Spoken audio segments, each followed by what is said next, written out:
The unit we're now starting is going to be all about operations between polynomials. So before we dive into the operations, I want to talk about what a polynomial is. So I think the best way to work this video for you would be to pause it and go ahead and read through this vocabulary. Excuse me. Make sure you have it copied down. Make sure you have the tree diagram down, because I won't spend a lot of time on each of the pieces.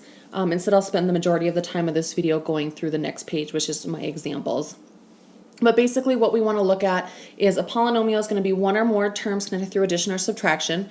We could have monomials with one term, binomials with two, trinomials with three, and then if we have more than three, we don't have a special name, so we just lump them all together and refer to them as a polynomial, kind of going back to that original vocabulary word. We're always going to want to write our polynomials in standard form, so that means our terms, the exponents, will be in descending order, so going down. And one last thing is always remember to first perform any operations or combine like terms before you determine which of the following types of polynomials you have. So once again, if you don't have all this down before I change the page, please do make sure that you pause the video to copy it down, or take a minute if you have that template to read through each piece more more thoroughly. All right, so we're going to look at 3 examples. On each of them, we're going to change to standard form and then classify the polynomial by its number of terms. Well, as I just mentioned, we always need to make sure we do any operations first. So I see I have a 2 here I can distribute, as well as a 4 here I can distribute. So I'm going to go ahead and distribute my front terms. Doing so is going to give me 8x squared minus 12x plus 12x squared minus 8x plus 4x squared. So notice this is nothing new. We've distributed before. We've also combined like terms before. So I'm going to go ahead and combine all my squared terms.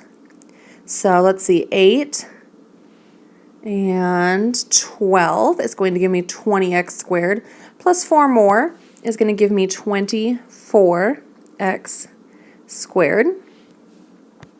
And then I can go ahead and say I have a minus 12x and a minus 8x, which are going to combine to be a minus 20x. And then I look like I've combined everything and used up all my terms. I like to highlight mine in some way, either through underlining, through subtracting. Sometimes I'll box them up, but just to make sure that when I look up here, I see, yep, I have interacted with every single term, so I'm not missing anything. Well, now that I've combined like terms, I can go ahead and count 1, 2 terms, because again, terms are separated by a plus or minus sign. So there's my first, there's my second. Since there's 2 terms, I can go ahead and say that this is a binomial. And again, I know it's in standard form because I have an exponent of 2 and 1, so it is descending. Moving on to example 2. Once again, I'm going to distribute if possible. Well, I look at my first set of parentheses. I can't combine anything inside of them, and I don't have anything to distribute, which tells me these parentheses are essentially meaningless. So I'm just going to go ahead and get rid of them. And while doing that, I'm also going to distribute the minus into my second set. And then I know that distributing a plus 1 really isn't going to change anything, but I can go through that motion back there, giving me 5x squared minus 4x plus 3. Again, distributing that minus all the way through, so minus 7x squared minus 3x, that minus 12 becomes plus 12. Distributing the positive, a positive times a positive 5 is still a positive 5. A positive times a negative 2 is still a negative 2. Now that I've combined, now that I've went ahead and got rid of my parentheses, now I can start combining like terms. So let's see, I'm going to go ahead and say I have a 5x squared here and a minus 7x squared. So putting those together, I get minus 2x squared. And I have a minus 4x and a minus 3x and a plus 5x. Now, depending on how good you are with positives and negatives, you may want to do this in 2 steps. I'm fairly comfortable with adding and subtracting and combining positives and negatives, so I can go ahead in one step and say negative 4 and negative 3 is negative 7, and a positive 5 gives me a negative 2. Like I said, if you're uncomfortable with that, please do a little scratch work up in some space off to the side. Negative 4 and negative 3 is negative 7. Negative 7 and 5 is negative 2. So you do not have to be able to do it all at once like I can. And then finally combining what I call my constants. 3 and 12 is 15. Minus 2 is 13, a positive 13. Again, use your scratch area if you need to put those together. I check to make sure I'm in standard form, and I see that my exponents are 2, 1, and then no variables, so I am in standard form, so I'm ready to classify because I can no longer combine anything. I have 1, 2, 3 terms, so I'm going to go ahead and call this a trinomial. And we're going to look at one more example. This would be a great one if you want to try one on your own. So go ahead and pause the video and give it a shot. All right, let's see how you did if you chose to try this one. Again, I start with my distributing, and it looks like I can distribute a 4 into the front term, or the front set of parentheses, a negative 3 into the next, and a negative 2 into the next. Remembering sign belongs to the number. 4x cubed minus 12x squared plus 8 minus 3x cubed plus 6x to the 5th minus 15x minus 8x plus 6x cubed.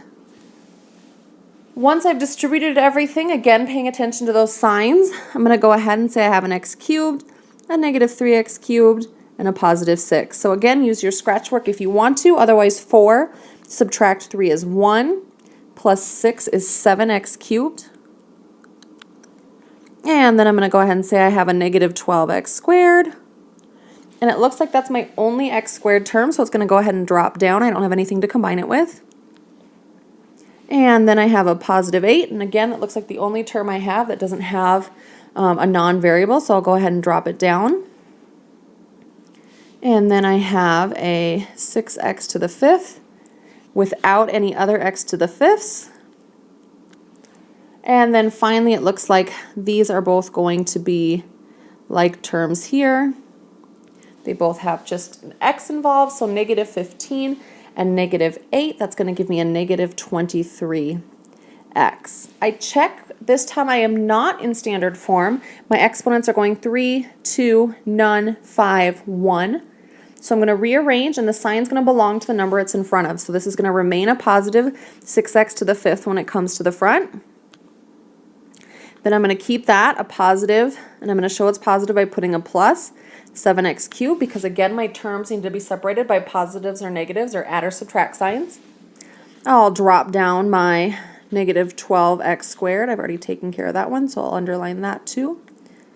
Then I'll take my variable with an exponent of 1. And finally, that constant term that doesn't have a variable will stick on the end.